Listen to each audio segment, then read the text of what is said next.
The Train to Lavender Station, a poetic bedtime story for adults about letting go. Written by Fedor Alphenaar. Narrated by Peter McGiffin. The train to Lavender Station. The whistle beneath the fog. In the hours when night loosens its hold, but morning has not yet claimed the sky, there comes a sound so soft it might be mistaken for wind through wheat or the distant sigh of a sleeping village. It is the whistle of a train that runs only once each year, under a moon brushed violet with memory, along tracks that most maps have forgotten. The countryside lies wrapped in pale lavender mist, thick as wool, gentle as breath.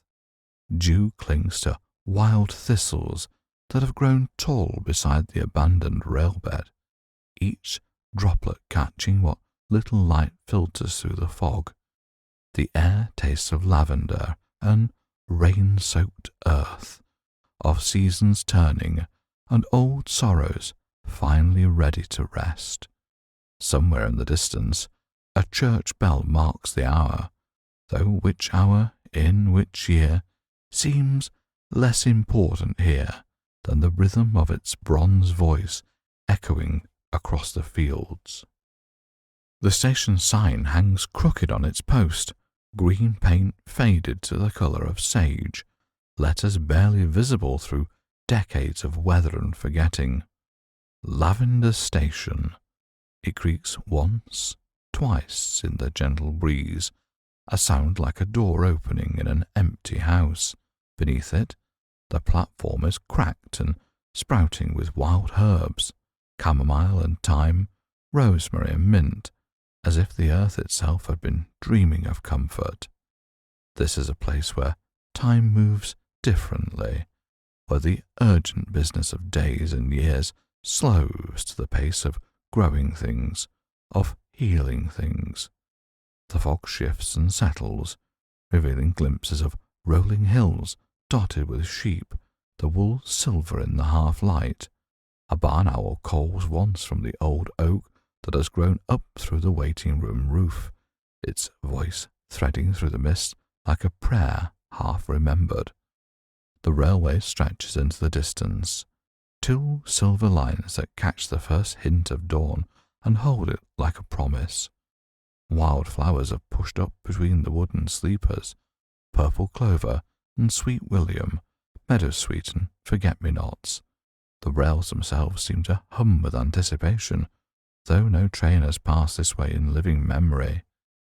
Yet something stirs in the air, a tremor felt more than heard, a quickening that speaks of approach, of arrival, of an invitation extended to those who carry goodbyes too heavy for their hearts.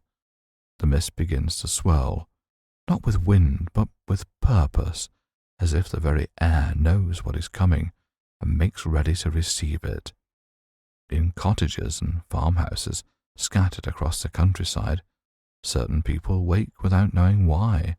They rise from their beds and move to their windows, drawn by something they cannot name, a pull gentle as gravity, patient as the tide. Some dress quietly, careful not to wake their sleeping families. Others wrap themselves in old coats and step into gardens where lavender grows wild along forgotten paths. They do not question this calling. In their hearts they have been waiting for it, though they could not have said for what. Each carries something precious and painful, a letter never sent, a photograph worn soft with handling, a lock of hair tied with a faded ribbon. These are the passengers of the train to Lavender Station, and their time has come at last. The whistle sounds again, closer now, threading through the mist like silver wire. It speaks of journeys that have nothing to do with distance, of destinations that exist not on any map, but in the quiet places of the heart, where healing waits, patient and sure as morning.